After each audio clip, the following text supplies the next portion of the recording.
How much is too much during pregnancy? Exercise, that is. Hi, I'm Trissa, and I am the resident physical therapist here with Healthy Bump Club. And today we are talking about exercise during pregnancy. Now, the discussion has gone way beyond whether we should or should not. And it's now come down to how much, what is too much, what is too little, what is appropriate. So we're here to talk about that a little bit. Research going back to the 1980s that was published in the American Journal of Obstetrics and Gynecology talks about the benefits of exercise during pregnancy. So what we are talking about right now is not whether you should or should not, but how much, what's too little, what's too much, what's the right amount. Now, I can imagine you're thinking, really, I just want to sit on the couch. I just want to relax. I'm tired. I'm achy. This hurts. This sucks. Or for some of you, this is great. I don't think I need to do anything else. However, there are some really good benefits to exercises. The question about whether or not it's too much or how much is too much kind of goes to where you were before, but we'll get back to that. Now, research going back into the 2002 year shows that it decreases the chances of gestational diabetes. It decreases the chances of hypertension. It decreases the chances of risks and complications with your labor, and it can shorten your labor time, as well as overall, it's going to increase the livelihood you have. It increases the feeling of well-being. Now, this is what they were saying back in 2002. There's more recent research that's given even more information. Research going back to 2010 talks about how it improves overall the quality of life for the mom. The one that struck me the most, guess what? Having a regular exercise routine diminishes the symptoms or diminishes the intensity of depression symptoms. We know that depression is something that happens, unfortunately, more when we're pregnant, but having a healthy exercise routine has been shown to decrease the intensity of those symptoms.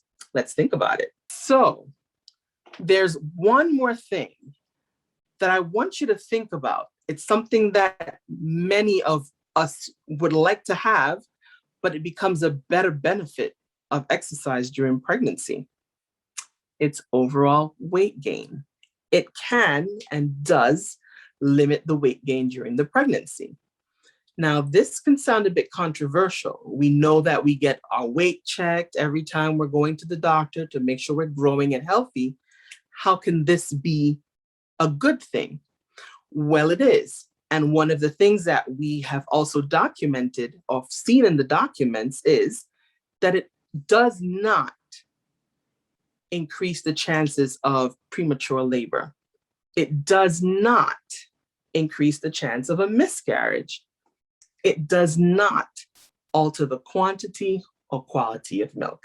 So overall, there are a lot of benefits to exercising. Now, let's get back to what you were doing before. If you're an Olympic athlete, go ahead and do it. For the rest of us, whatever it is that you were doing before, besides high contact sports, you can resume it.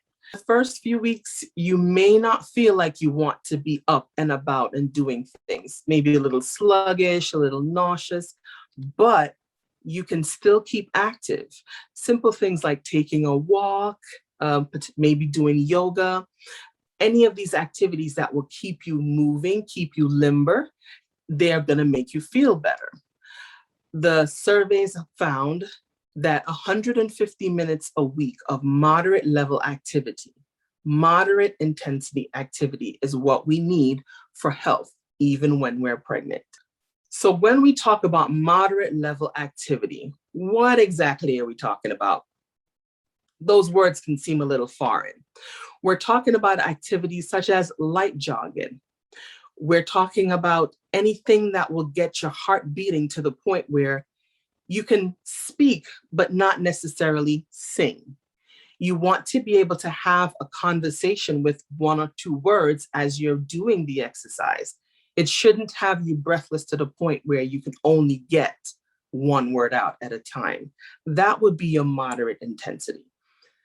Light weightlifting, like I said before, jogging works. Any of the activities that you were doing before, your body can still take it at that time. Now, some people get concerned. How do we do this safely? How do we modify it? I don't feel comfortable.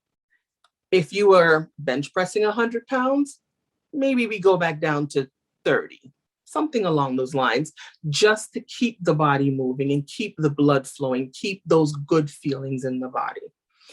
Because we know labor is a marathon and we want to be prepared for that, even in the early stages. Okay, so you're not into weightlifting, you're not into jogging, small stretches. So you're not a weightlifter. You're not interested in maintaining that body throughout your pregnancy and beyond. When we talk about lifting weights, we are not talking about for bulking up. We are talking about to maintain your muscle strength. So resistance training is a good and simple way of getting exercise in. 2 to 3 times a week, making sure to skip a day in between, and doing light weights with multiple repetitions. Keep those muscles engaged. Now, some people may think, oh, I can just do bicep curls. Maybe I can do a little leg work. Oh no, I can't work my stomach. Oh no, I can't work my pelvic floor. Guess what? Yes, you can. And you should. So when we are doing this resistive training, we are doing full body training. Like I said, just about 3 days a week, making sure we have a bit of a skip day in between for rest, and making sure to keep hydrated as we go through. So we've been talking about how good it is. We've talked a little bit about what it can do, how it can benefit. Does this apply to everyone? What do you think?